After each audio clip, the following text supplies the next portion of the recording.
So London, by characteristic, what I'm referring to is, we always refer to things in New York local time. So whatever the time is in New York, you need to have a clock set at your trading desk that is always showing you New York local time. I don't care where you live in the world, everything algorithmically is running on New York time. I don't care who tells you otherwise. I don't care. Okay. This is the way it is. Just submit to it. So when I talk about specific times of the day, it's always on the basis of New York. Okay. So London time, between 2 o'clock in the morning, New York local time, to 5 a.m., New York local time. That's a 3-hour window. And the sweet spot is between 2 o'clock and 4 o'clock. So those 2 hours, but it can extend to 5 a.m. Generally, you're going to get some kind of false breakout. Okay. And that's not earth shattering. There's always been some idea of expectation of anticipating some false breakout in London. That's just the natural characteristic to it. What you need to be concerned about is where we are coming from on the hard time frame, weekly and daily chart. If you're trading in London, if you're not referring to the weekly and daily for your setup, you're trading blind. You have to look at what that weekly, what's the importance of the weekly chart, Michael?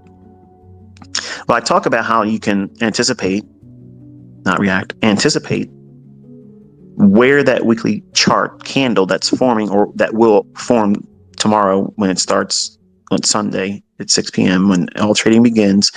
Now we're starting a new weekly candle. So you want to anticipate the likelihood of that weekly candle expanding up or expanding down. And you're looking for an inefficiency or stops that's most likely going to be the draw. It doesn't mean you're going to be right.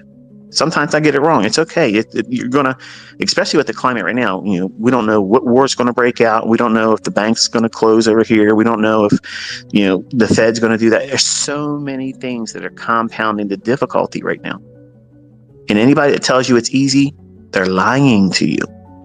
They're just championing their getting lucky sessions at the time. And they're probably not showing you all the times that they're losing. But you have to factor in what that weekly chart is doing, likely to do. And that starts your bias, bullish or bearish. And on the daily chart, you have to confer with the previous day's range. Now, let's assume for a moment that the weekly chart, you think that there's going to be an expansion lower on whatever market you're trading.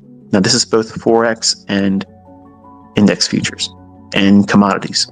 Okay, so it's not, unless I say, here's another general rule of thumb. Unless you hear me say this only works for this, which is very, very, very rare, everything I'm teaching you works on Forex and it works on futures, index futures and commodities. Okay. I don't know about crypto. I don't have any affinity for it. So I'm just going to let you discover it for yourself. If it works, great. If it doesn't, I don't care.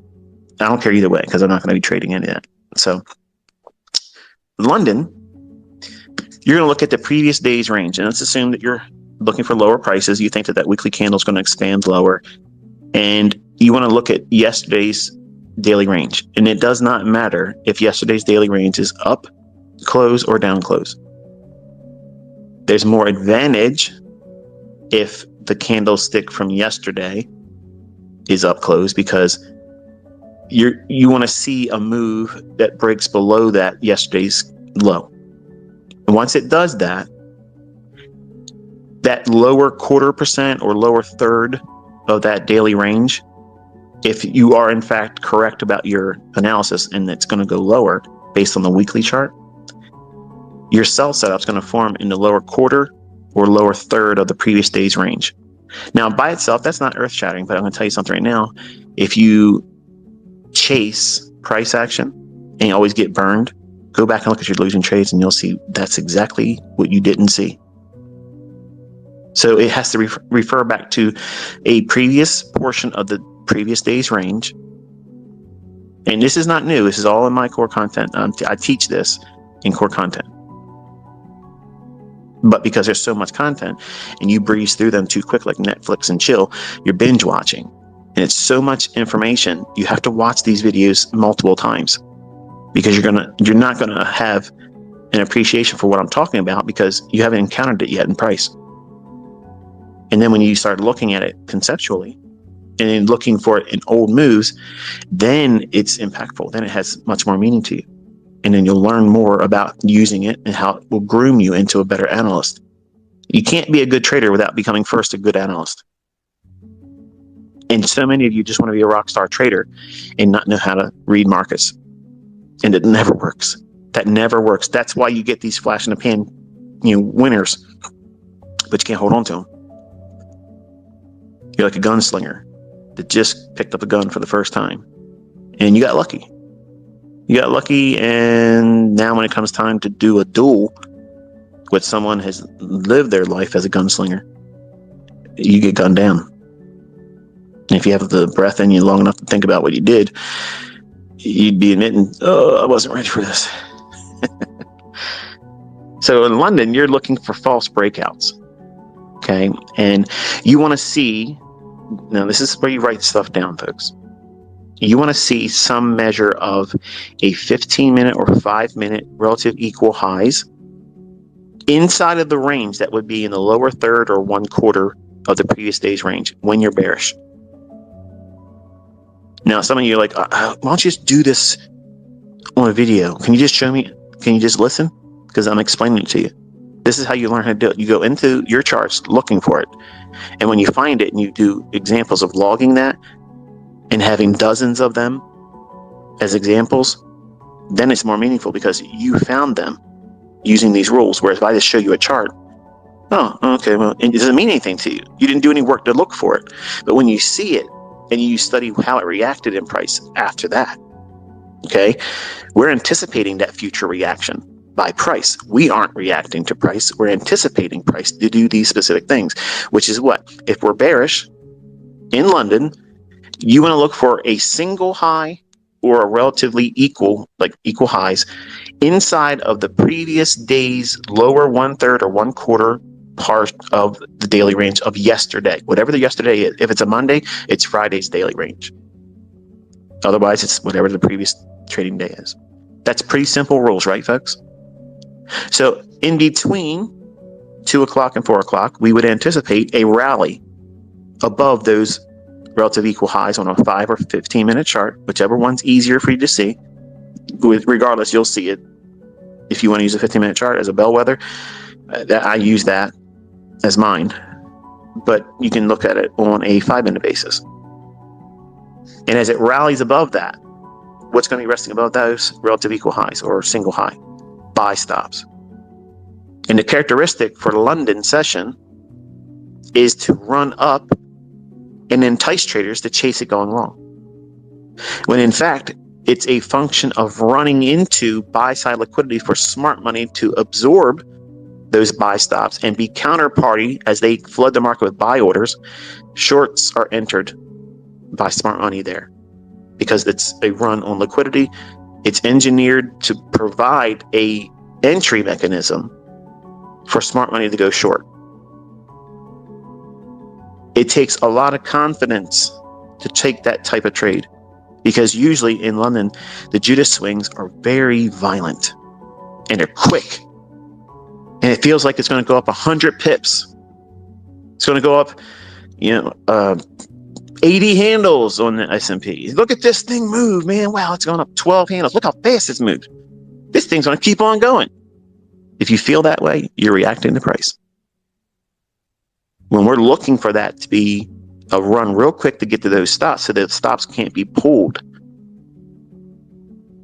And once that happens and the orders are not pulled by the traders that have those orders resting there, we anticipate price rejecting there and going lower. Now, if you can't take that type of trade or entry in the beginning, you won't. Let's just be fair. I say this all the time.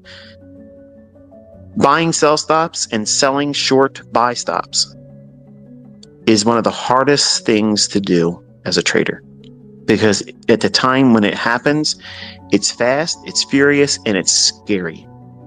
And you have to know what you're looking for, which is why you have to anticipate and predict the future. You have to. Profitable trading is predicting the future, folks. I don't know why you want to argue with that, but that's what it is. Reacting to price. Okay, you reacted to what it did and you entered into a trade.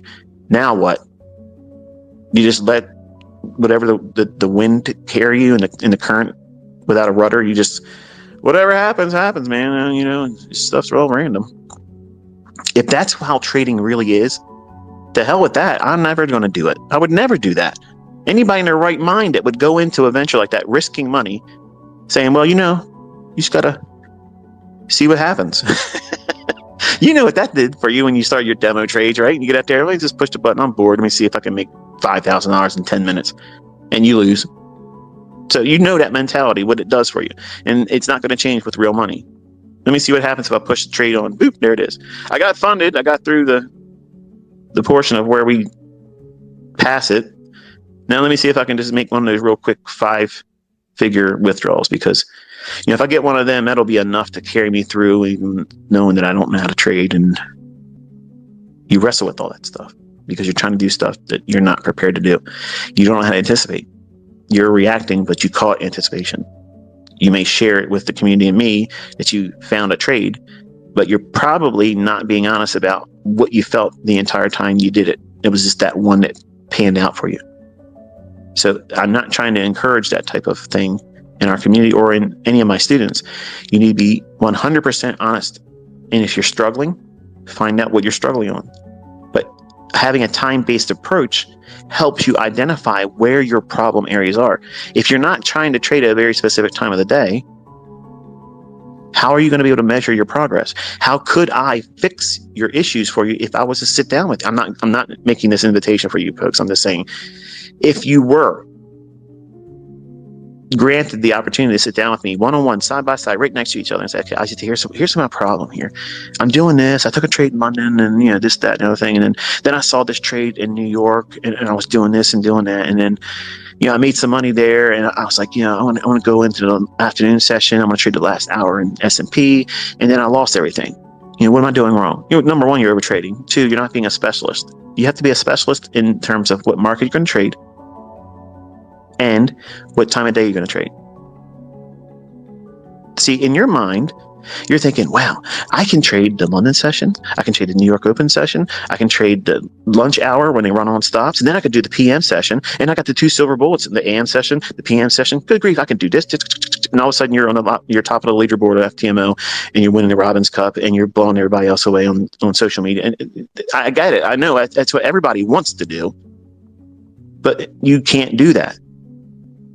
You're learning all of this at your own pace.